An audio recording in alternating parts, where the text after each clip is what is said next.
నాకు 52 సంవత్సరాలు. మేము పుట్టి పెరిగింది ఇక్కడే.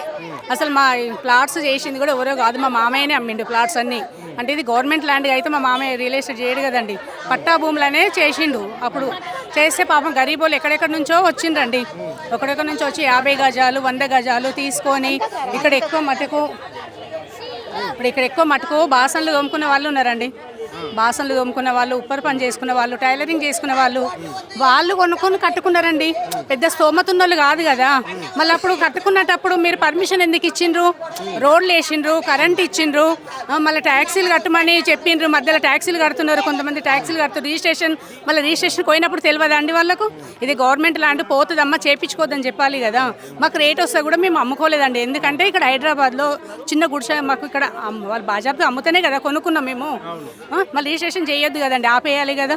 మాకు ఏ ఇన్ఫర్మేషన్ లేకుండా దొంగల్లాగా వచ్చి మేము గుల్లగొడతాము, ఇది మూసి ఇది ప్రకృతి అది చేస్తాము అంటే అది న్యాయమేనా అండి? చెప్పండి, న్యాయమేనా? మళ్ళీ ఎందుకు అట్లా చేస్తుండే రేవంత్? డబల్ రేట్ ఎందుకండి? అవి ముందుగా వాళ్ళని ఉండమనండి డబుల్ బెడ్రూమ్లో.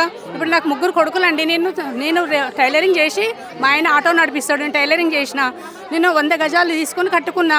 ఇప్పుడు నా 3 కొడుకులకు 3 పోర్షన్లు అయితే కట్టి ఇవ్వాలి కదండి. నేను మళ్ళీ ఎక్కడ వెళ్ళాలండి? నాకు ఒక్కటే ఆధారము, ఆ డబుల్ బెడ్రూమ్లో మేము ఎందుకు ఉంటాం చెప్పండి? మాకు అవసరం లేదు. ఇప్పుడు కేసీఆర్ ప్రభుత్వం ఉన్నప్పుడు డబుల్ బెడ్రూమ్లు ఎక్కడ కట్టిండు, ఏడ కట్టిండు చూపిమనండి అన్నాడు. మరి ఇప్పుడు ఈ 9 నెలల పాలన వాడు డబుల్ బెడ్రూమ్లు ఎక్కడ కట్టించిండండి? ఏమనండి డబుల్ బెడ్రూమ్లు మూసి పక్కన వాళ్ళు ఎక్కడి నుంచో వచ్చి అనాథలు గుడిసెలు వేసుకొని ఉన్నారు. వాళ్ళు కాయిదాలు ఏరుకుంటారో ఏదో స్క్రాప్ అని ఏదో వేసుకుంటారు. వాళ్ళు కొట్టుకోపోకుండా మూసిలో కట్టుకున్నారండి. వాళ్ళని పక్కకు దొప్పించి ఇవ్వండి, మీరు వాళ్ళకి హెల్ప్ చేసినట్టు అవుతుంది. వాళ్ళకి ఏం ఆధారం లేదు కదా. వాళ్ళు రోడ్డు మీద తిరిగి వాళ్ళు గుడిసెలు వేసుకుంటున్నారు, కొట్టుకుపోతారు. వాళ్ళకి ఈ డబుల్ బెడ్రూమ్ నీకు మొక్కుతారు, వాళ్ళు సంతోషంగా తీసుకుంటారండి. మేము కష్టపడి రూపాయి కూడా పెట్టి మేము ప్లాట్ తీసుకొని దానికి ఎంత కష్టపడ్డా మాకు తెలుసు. నేను 20 ఏళ్ళ కష్టం అండి నాది. మంత్రి శ్రీధర్ బాబు అంటున్నాడు 5,000 ఇచ్చి ప్రతిపక్షం వాళ్ళే ఇట్లాంటి మహిళలను పోగేసి ఇట్లా ప్రభుత్వాన్ని బ్లేమ్ చేసే ప్రయత్నం లేదండి. ఇక్కడ పైసకు లొంగే మనుషులు లేరండి, ఇక్కడ లేరు. 1 రూపాయికి కూడా లొంగే మనుషులు లేరండి, తెలుసా? పైసకు లొంగే మనుషులు కాదండి వీళ్ళు. ఎందుకంటే మాకు కావాలి, 6 పథకాలు ఇస్తున్నారు. ఎందుకండి? ప్రతిపక్ష వాళ్ళు ఎవ్వరు చెప్పలేదండి. ఎందుకు చెప్తారండి? ప్రతిపక్షాలు చెప్తే మనుషులు కాలబెట్టుకొని ఊరేసుకొని సావమని చెప్తారా అండి? ఒక మనిషి ప్రాణం వ్యాలీ ఎంత ఉంటుంది చెప్పు? ఎంతండి? మరి ఊరేసుకొని చేస్తున్నారు, కిరోసిన్ పోసి తల పెట్టుకుంటారు. వాడు మా మీద ఇంట్లో గరీబోళ్ళ ఇండ్ల మీద పడవద్దు. నీదేదైనా ఉంటే చేసుకో, నువ్వు ఎక్కడ చేసుకుంటూ చేసుకో. నువ్వు ఉన్నోళ్ళం కొట్టు, బినామీలం కొట్టు, లేనోళ్ళకి పెట్టు. అది మంచి పద్ధతి. నీకు ఈ రాష్ట్రంలో లేదు కదండి. ఎక్కడ చేస్తున్నాడు? కానీ ఇక్కడ పేదవాళ్ళ మీద పడడం చాలా అన్యాయం అండి. ఇదైతే ఒక్కటి అన్యాయం, పేదవాళ్ళ మీద పడొద్దు. ఎందుకంటే వాళ్ళకి అన్నిటి ఉసురు. ఇది నేను చిన్న ఉన్నప్పుడు మూసి పెద్ద నది వచ్చింది కానీ ఒక్కరికి కూడా ప్రాణహాని జరగలేదు. నేను గ్యారంటీ ఇస్తా. కొన్ని ఆ గంగమ్మ వచ్చి మమ్మల్ని తీసుకుపోవాలనుకుంటే తీసుకుపోని. ఎందుకంటే మాకు అన్నిటిలో వాళ్ళు కొట్టుకుపోతుండు కదా. మేము ఆ గంగమ్మ తల్లి పోయినాం, పవిత్రం అయిపోతాం మేము. కానీ రాదు, మాకు అది రాదండి. నేను రాసిస్తానండి. నేను ఇక్కడ వరద వచ్చి ఒక్కరింట్లో కూడా ఒక చుక్క నీళ్ళు రాలేదు మాకు, తెలుసా? నేను చెప్తున్నా కదండి, నేను ఇక్కడే పుట్టి పెరిగినా. నేను ప్రతి ఒక్క అణువు నాకు తెలుసు అండి. ఇది ఇల్లు కట్టక ముందు ప్రతి ఒక్క అణువు నాకు తెలుసు. మేము అట్లాంటి ప్లేస్లో మేము కట్టుకున్నాం. ఇది మూసి కాదండి, ఇది ముక్తేశ్వరుడు. మాకు ముక్తిని ప్రసాదించిన దేవుడు ముక్తేశ్వరుడు. అంటే మూసి కాదు, ఇది మూసి పక్కన ఉన్న వాళ్ళే తీసేయొద్దు. అంటే మరీ నాళ్ళకు ఉన్నాయి, గరీబోళ్ళే కట్టుకున్నారండి. పైసా పెట్టి అయితే ఎవరు కొన్నోళ్ళు అయితే కట్టుకోలేదు. అక్కడ పైసలు పెట్టి కొన్నోళ్ళు కట్టుకున్నోళ్ళు బాజాప్తుగా కట్టుకున్నారు.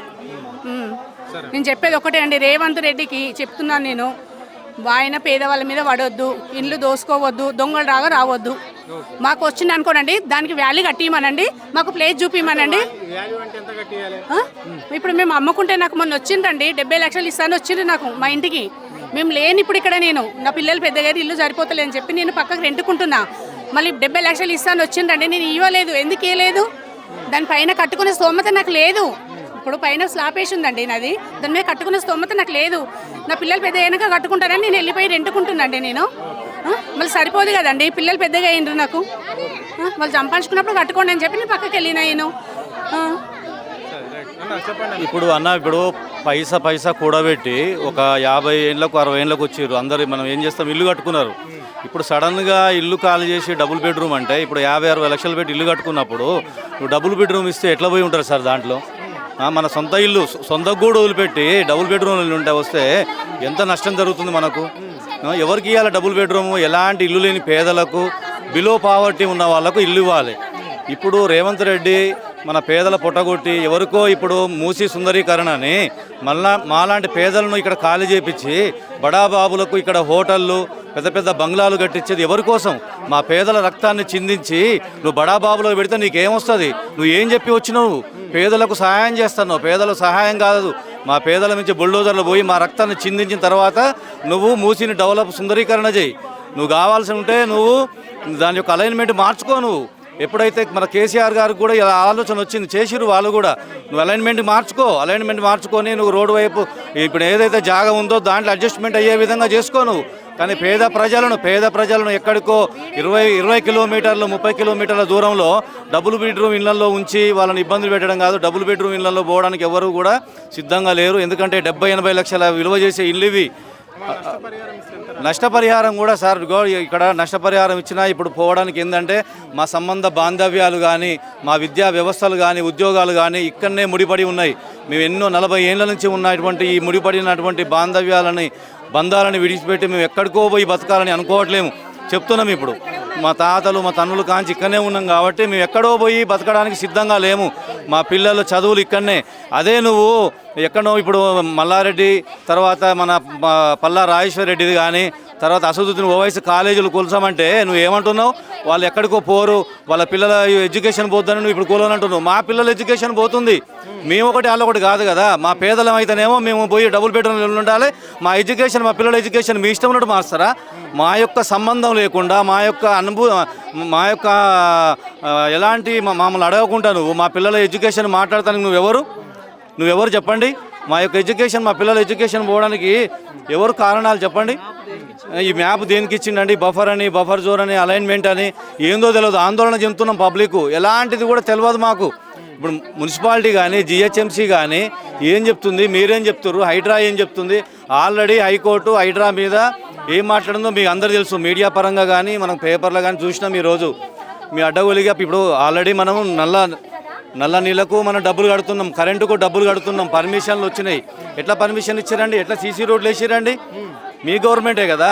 40-50 నుంచి ఉన్నది గవర్నమెంట్, కాంగ్రెస్ గవర్నమెంట్. అప్పుడు ఎట్లా ఇచ్చినావు, ఇప్పుడు ఎట్లా తీసేస్తావు? నువ్వే కదా. అంటే ఒక గవర్నమెంట్ మారినా కొద్దీ ఇండ్లు ఉంటాయి, ఇండ్లు పోతాయా? ఇది ఏం రూల్ అండి? ఇది పేద ప్రజల మీద జులూస్ వద్దు, బుల్డోజర్లు వద్దు. మీరు ఆలోచన మార్చుకోండి రేవంత్ రెడ్డి గారు.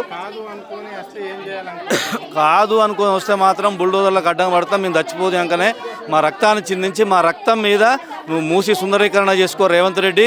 మేము ఖబర్దారు, నువ్వు ఎవరికి అనుకుంటున్నావో ఎవరికో చేద్దామని డబ్బులు కట్టబెట్టడానికి 1,50,000 కోట్లు ఎవరికి ముట్ట చెప్పడానికి నువ్వు ఈ ప్రయత్నం చేస్తున్నావు. నీకు 6 గ్యారెంటీలు ఉన్నాయి. పేదల ప్రజల కోసం చేస్తున్నది. రైతు రుణమాఫీ చేయి, నువ్వు ఆడవాళ్లకు 2,500 ఇయ్యి, ముసలి వాళ్ళ పెన్షన్ 2,000 నుంచి 4,000 అన్నావు, అయ్యి. నువ్వు ఇవన్నీ ఏమి చేయకుండా ఈరోజు మూసి మీద పడి మూసి సుందరీకరణ చేస్తా, మూసి డెవలప్ చేస్తా అంటున్నావు.